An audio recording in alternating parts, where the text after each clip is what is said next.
Hola, ¿qué tal amigos Nakamas? Les saluda Carlos, les doy la bienvenida a este video en donde les quiero mostrar y platicar acerca de Crisis on Infinite Earths, un evento de DC Comics, probablemente el más grande de su historia, editado en este formato de Essential Edition por parte de Televisa, que contiene los 12 números que componen esta historia, más una serie de extras en pasta dura.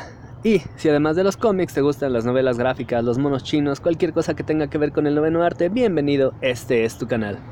Así que vamos a ver, este Essential Edition nos trae en un formato bastante accesible las mejores historias, en este caso ya no de un personaje, sino de todo el universo de DC.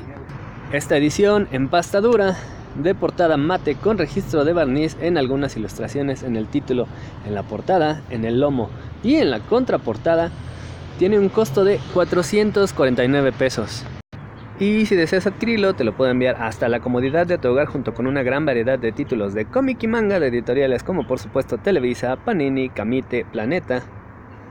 Para ello únicamente tienes que mandar un mensaje con tu pedido al Twitter, Instagram o Facebook, de los cuales te dejo el enlace en la descripción del video, o bien te espero aquí en Avenida Tamaulipas, esquina con Alfonso Reyes, en la Colonia Condesa de la Alcaldía Cuauhtémoc, en Ciudad de México.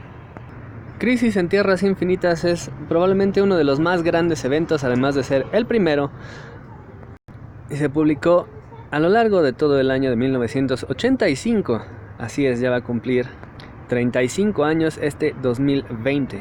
Fue un cisma para toda la industria del cómic, provocando una serie de cambios que, por supuesto, continúan hasta nuestros días. ¿Pero por qué? Bueno, vamos a hacer, primero que nada, un poco de historia. Este fue uno de los primeros eventos que se publicaron como miniserie. Antes de ello no existía este formato. Esto se debe principalmente a una cosa: antes no existían las tiendas de cómics. Por ende, si querías conseguir una historieta tenías que ir con el don de los periódicos. Por supuesto, aún hoy se hace, y ya los conoces. A veces no tienen el título que tú quieres, y la gran desventaja de tener un cómic en un lugar, el que sea, que no sea especializado, significa que vas a recibir pues una revista probablemente maltratada y con alguien que realmente no conoce lo que está vendiendo. Y más aún, conseguir números atrasados era complicado, ya que por supuesto el don de los periódicos no se iba a arriesgar a tener un producto que no se iba a vender y que a la postre se convertiría en dinero perdido. Sin embargo, entre los finales de los 70s comenzaron a surgir las tiendas de cómics. Así es, un maldito paraíso, lo que cambió para siempre la relación y fue toda una maravilla para bien de las editoriales, de las tiendas y por supuesto de nosotros los niños. Podías tener más títulos disponibles durante más tiempo, incluso saber por adelantado qué venía, y por supuesto que eso fue una grandísima noticia. Esto, por supuesto, permitió crear historias como Crisis en las Tierras Infinitas, una de las primeras historias en aprovechar este formato, así como Watchmen. De hecho, ya que hemos estado hablando mucho de Watchmen en los últimos videos, Alan Moore tuvo una...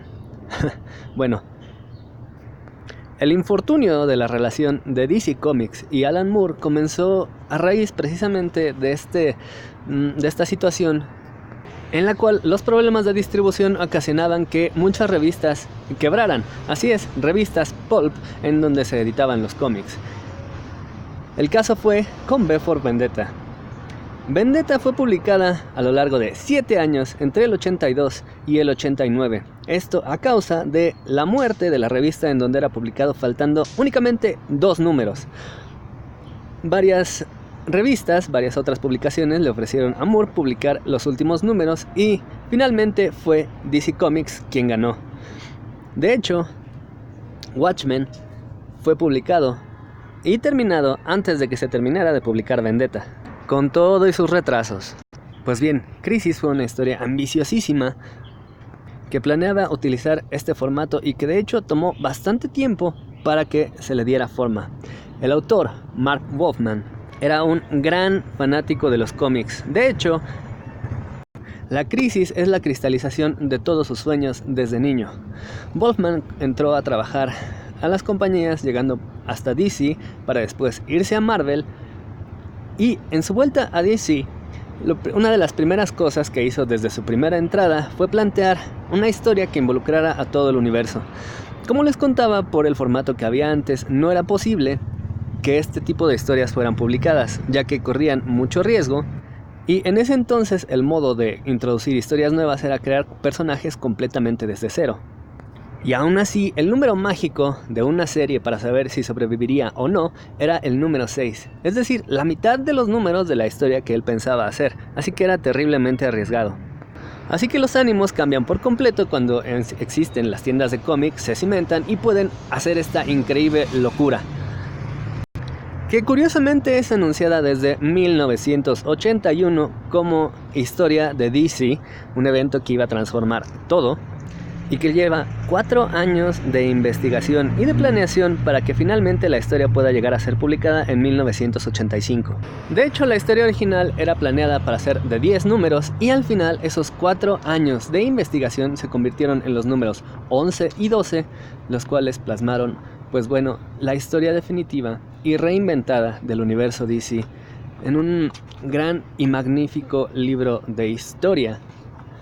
Estos sí, ya llamados Historia de DC, de 50 páginas cada uno, con estas hermosas ilustraciones que tienen un formato fantástico y que nos muestran definitivamente cómo fue que quedó reconfigurado el universo DC en sus páginas. Y bueno, ya que estamos con los extras, vamos a ver la mayoría de ellos, que son cartas editoriales tanto de Marv Wolfman como de Dick Giordano, coordinadores y responsables no solo de esta historia, sino de todo el universo DC.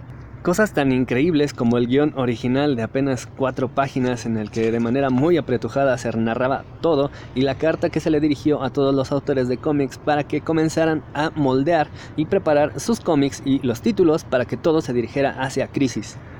También tenemos bocetos de los personajes que fueron creados para esta historia, así como bocetos de las páginas, como quedan con el coloreado.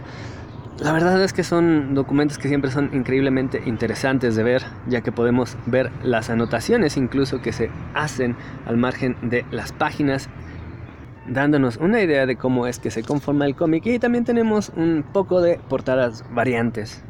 Nada, no es cierto.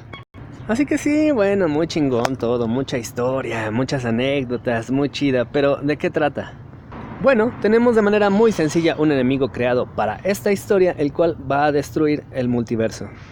¿Qué es el multiverso? Bueno, DC se basa ligeramente en teorías físicas reales para explicarlo. En la teoría de las supercuerdas, las partículas más elementales vibran a diferentes frecuencias, las cuales crean las partículas más pequeñas.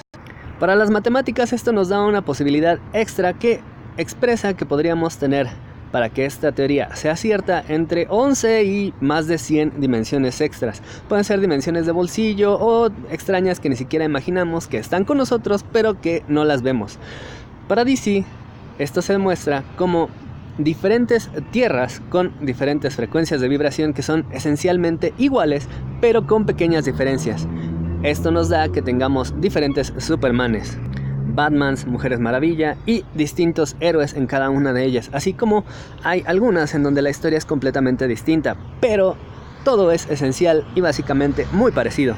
Así es como podemos ver en las primeras páginas una versión alternativa de la Liga de la Justicia, pero en donde todos los héroes, a pesar de que se parecen mucho, tienen trajes parecidos, son villanos y han conquistado a su planeta esclavizándolo, pero luchan para salvarlo. ¿Salvarlo de qué? De la antimateria, un muro que destruye todo lo que toca a su paso. De nuevo, la física es correcta, la antimateria destruye a la materia. ¿Y quién tiene estos muros de antimateria? Bueno, el villano principal, llamado el Anti-Monitor. ¿Por qué anti? Bueno, si hay un anti-monitor, por supuesto que hay un monitor. El monitor es de hecho un personaje que estuvo en la mente de Wolfman desde que él era niño, solo que en aquel entonces se llamaba el bibliotecario y tenía como función ser el enemigo en un gran evento en donde todos los personajes de DC participarían. Así es, la Crisis. El bibliotecario en un principio no tenía cabida en el universo DC, y así fue como pasó a llamarse el Monitor y ser un personaje dentro de la galería de villanos de los Titans. Ahí, como dice su nombre, monitoreaba todas las situaciones. Y básicamente era un prestador de servicios, o bien rentaba villanos o les proporcionaba armas, por lo cual sí era un villano. Un villano que obtiene su fuerza de la materia. El Anti-Monitor, por supuesto, obtiene su fuerza de la antimateria, que se hace más conforme la antimateria destruye a la materia. Eso lo va fortaleciendo, que es cuando hace que Monitor, el villano, se convierta en una especie de salvador que busca salvar al universo, y para ello conjunta a los más grandes héroes alrededor del multiverso.